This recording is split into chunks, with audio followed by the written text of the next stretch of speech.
if a thing is having advantages, it does bring along with it a few disadvantages as well. So the next thing that we are going to study is the disadvantage that vegetative propagation has. There are a few of them. As we saw, there were many advantages of this process, that is asexual process of perennation in the plant. It does have a few disadvantages, and what are they? We are going to see that. First one, you must have analyzed while we were studying the vegetative reproduction that there was no mechanism of dispersal that we had seen, so it leads to overcrowding.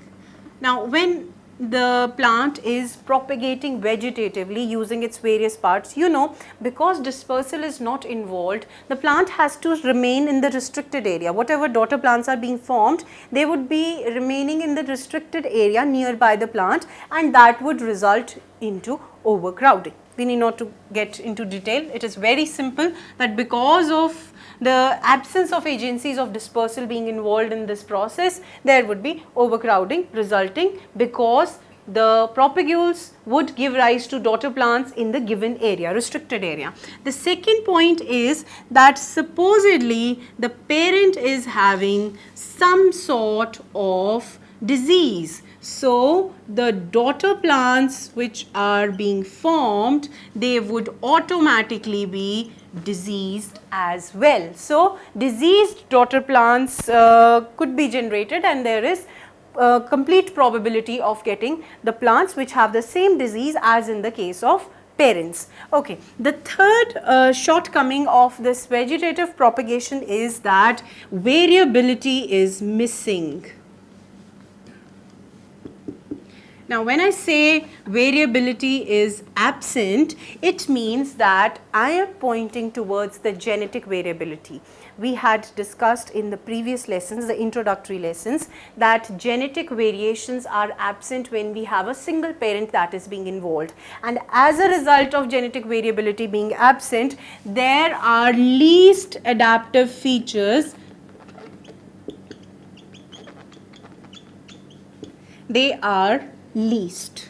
Okay, the adaptive features happen to be least, and certainly because the adaptive features are less, variability is less, the plant is not going to show evolutionary characteristics. So that is one disadvantage of reproduction. The fourth point is that the vegetative propagules or the vegetative parts, they have lesser survival rate. Okay, vegetative parts, when they act as propagules, so I would write over here vegetative propagules are less, have less surviving potential as compared to the seeds. Now why it happens? You know it very well that seeds have a tendency to undergo the process of dormancy, where they can withstand any hostile condition, but the vegetative propagules can be subjected to decay, where the seeds would be able to survive such conditions. So these four are enough. The most striking one is that the variability is absent, and over here, as I told you earlier also, the sexual reproduction where two different gametes come and unite has an upper hand any day as compared to this vegetative propagation where the offsprings would be similar to the parent in all respects. So these are the disadvantages of the vegetative propagation.